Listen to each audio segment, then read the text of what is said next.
how's it going, guys? My name is Zach with the Movie Castle, and today we're going to be taking a look at Silent Night, Bloody Night. This is from 1973. It was actually directed by Theodore Gershuny, and if you guys are fans of the channel and that name sounds familiar, he did a ton of episodes of Tales from the Dark Side and Monsters, so cool to see a Dark Side guy pop up in here.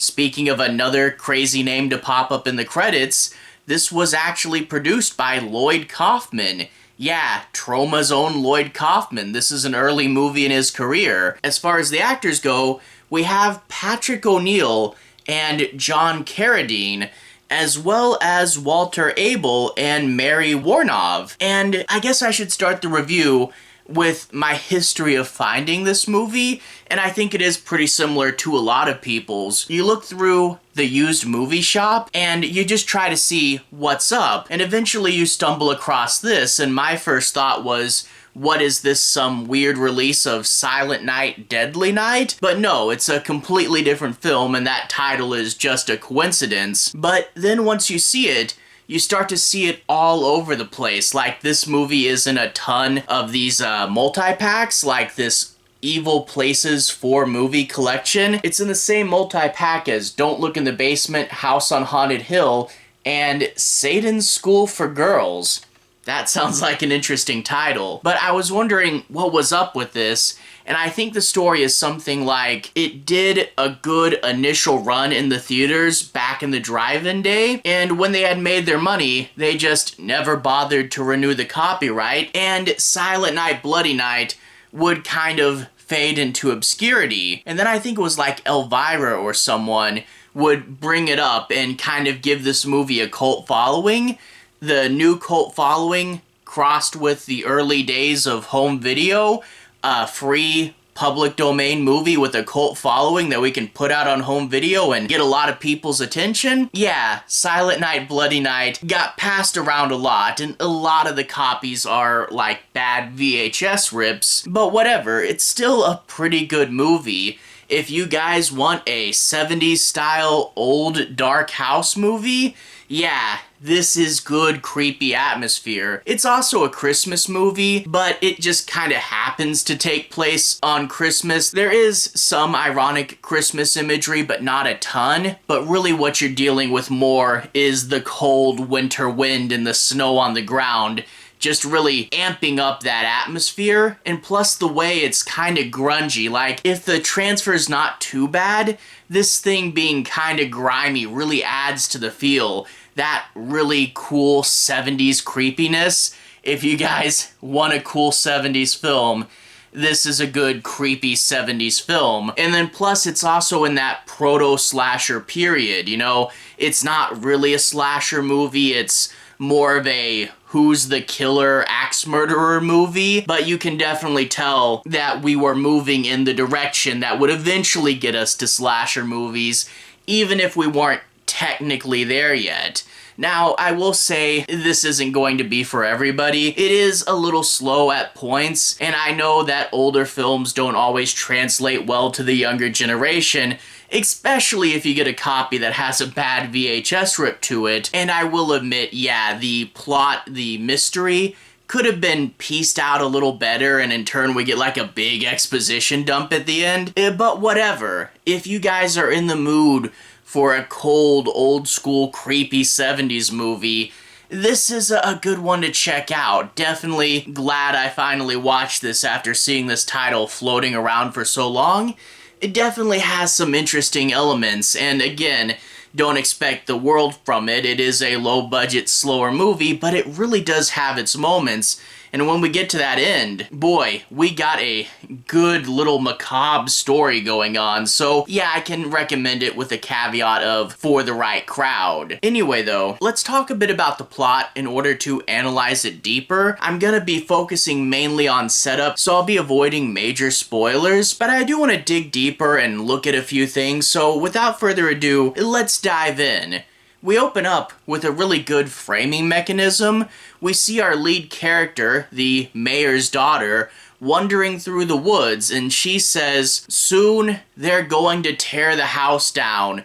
and all the evil will be just a memory. And then she narrates us into the story, and she does a good job of not over-narrating, but still being just a little tropey in a good way as far as the narrator goes. And she has to tell us a good dark story. Basically, when she was growing up, this house sat abandoned for a long time until one night the owner finally returned, and within a single night, he somehow got set on fire. Gee, yeah, talk about an image to shake you awake.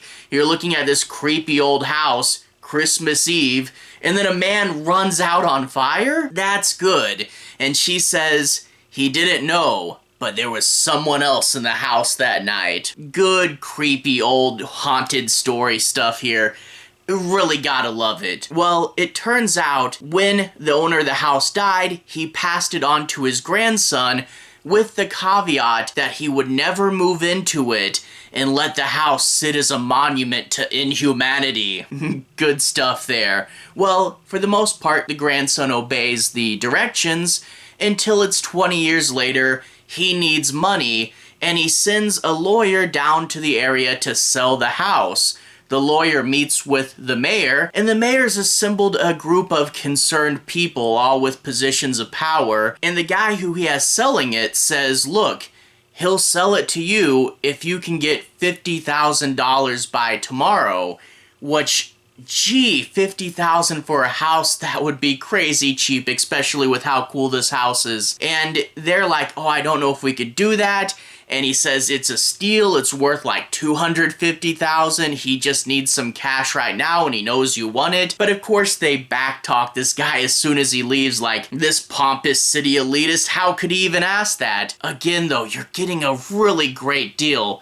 Whatever. They ask the guy where he's going to stay, and he says, oh, I figured I'd just stay at the house.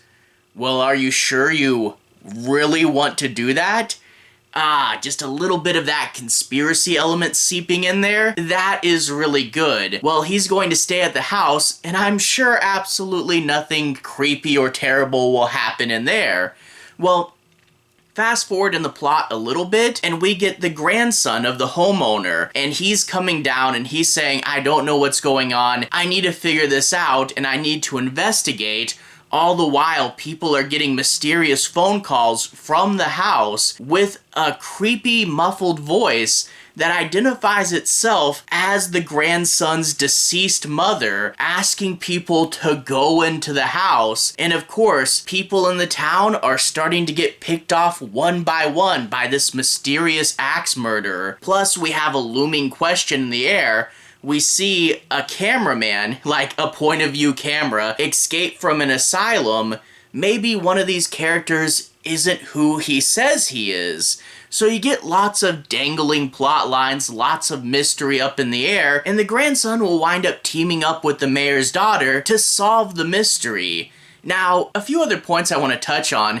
There is some really interesting characters in here. For example, one of the guys in the town, he had smoked so much he got lung cancer, so he doesn't like to talk, and whenever he has a point, he just rings a little bell, and apparently everyone kind of gets what he would say anyway, so that's how he communicates most of the time, except for when he does talk and he's got a raspy voice. And then you get this scene later on where the mayor's daughter is wrapping up a bird cage for Christmas, and you're like, wow, that's a really random gift. I wonder who's getting the bird cage. Fast forward on to the movie a little bit, and we'll get to meet a woman with a lot of pet birds, and you're like, that's who the bird cage is going to. And even things like the realtor character who he's having sell the house has a whole subplot where he's there with his girlfriend, but then you see him call his wife, and you're like, oh, there's some drama here. I wonder if this girl even knows this. Puts a dark tinge on this romantic getaway. And there's also some really fun camera work. As I said earlier, when one of the characters escapes an asylum, we see the hand holding the wrench, pushing past people, and then grabbing onto the steering wheel and running out of there. And much like a lot of slashers to follow, that POV camera to disguise who the killer is, you get some really good stuff. And this house, naturally, you're gonna get really good cinematography. It is an old dark house movie, and you get that creepy lantern. There's something so grim and bleak about these 70s movies like this, and overall, it came out really cool. And again, as I hinted at earlier, the mystery isn't super doled out in tiny pieces. I would like if it was more of a follow the clues type thing, but when we get to the point in the movie where we trigger the flashback and see what was really going on here, get ready for some dark turns. I mean, some generally dark moments and reveals. Turns out, some of the stuff that people have been hiding, yeah, I can totally see why that stuff was hidden. Overall, a really good grim and dark 70s old dark house style movie, a good little murder mystery, and a good little proto-slasher as well. Add that into a Christmas tinge, but again, focusing more on the cold and bleakness of the season, and you get a really good piece, and I definitely say check it out. Maybe try to find one that isn't just a VHS rip, but like I said, I think it's public domain, so I'm pretty sure there's a few copies of this listed on YouTube. Go check it out. It's worth checking out, and I'd say it's a fun Christmas watch. Anyway, to everyone who's watched so far, thank you for watching. To everyone who's liked and subscribed, thank you. You really are helping the channel out.